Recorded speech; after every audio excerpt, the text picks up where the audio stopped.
ভ্যানগার্ডের পর্দায় আপনাদের সকলকে স্বাগত। এই মুহূর্তে আপনাদের সাথে আমি রয়েছি শতাব্দী সুলতান। আজকের গুরুত্বপূর্ণ খবরগুলোর দিকে। আগামীকাল লোকসভা নির্বাচন এবং লোকসভা নির্বাচনকে কেন্দ্র করে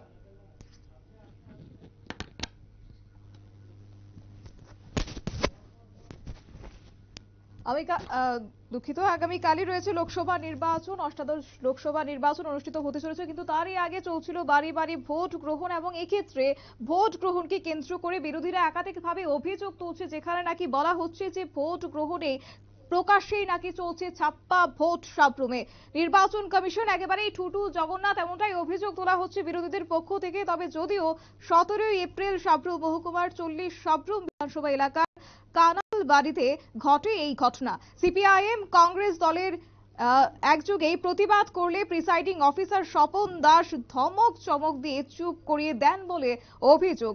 আগামী 26 এপ্রিল পূর্ব ত্রিপুরা আসনে লোকসভা নির্বাচনের ভোট গ্রহণ পর্ব এবং এই নির্বাচনে গ্রামে যে সমস্ত বয়স্ক ভোটাররা রয়েছে ভোট কেন্দ্রে গিয়ে ভোট দিতে পারবেন না, সেই সমস্ত ভোটারদেরকে বাড়ি বাড়ি গিয়ে ভোট সংগ্রহ করা হচ্ছে এবং 17 এপ্রিল সাবরুম 40 সাবরুম বিধানসভা এলাকার টাক্কা তুলসী এডিসি ভিলেজের কানাল বাড়িতেই বাড়ি বাড়ি গিয়ে ভোট নিচ্ছেন নির্বাচন কমিশনের লোক।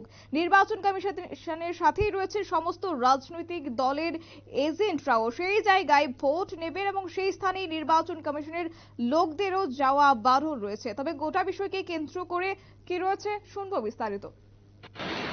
আমাদের সাবরুম মহকুমা 40 বিধানসভা কেন্দ্রের ফিজিক্যাল হ্যান্ডিক্যাপ সেখানে 50 জন এবং 85 তার ঊর্ধ্বে বয়স্ক 105 জন ভোটার আমাদের 40 বিধানসভা কেন্দ্রে আছে। তো যথারীতি গতকাল এই বিধানসভা কেন্দ্রের 6টা টিম বিভিন্ন বুথ এলাকায় তাদের ভোটদানের জন্য সেখানে তারা যান এবং উভয় রাজনৈতিক দলের সেখানে পোলিং এজেন্ট সেখানে ঠিক করা হয়। এতে করে আমাদের টাক্কা তুলসী এলাকার কয়েকটা বুথ এলাকাতে সেখানে আমাদের যে পোলিং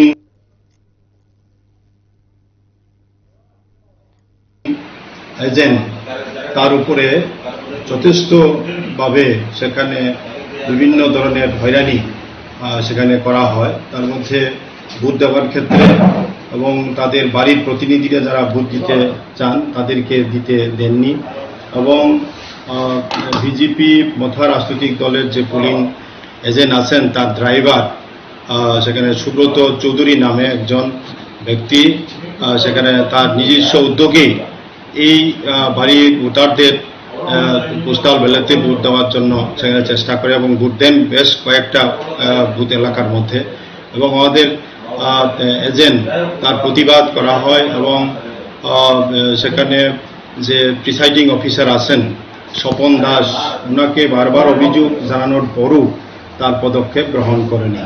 আজই এইরকম একটা সময় তো আমরা দেখেছি তাদের যে এই লোকসভা নির্বাচনে তাদের যে এই 2টা আসন তারা যে হারছেন তারই প্রতিফলন সেখানে দেখা গেছে। এই যে কটা বয়স্কদের ভোট এবং ফিজিক্যাল হ্যান্ডিক্যাপ যারা ভোট কেন্দ্রে ভোট দিতে যাইতে পারেন না তাদেরকেই পর্যন্ত তারা সেখানে সহ্য করতে পারেন না।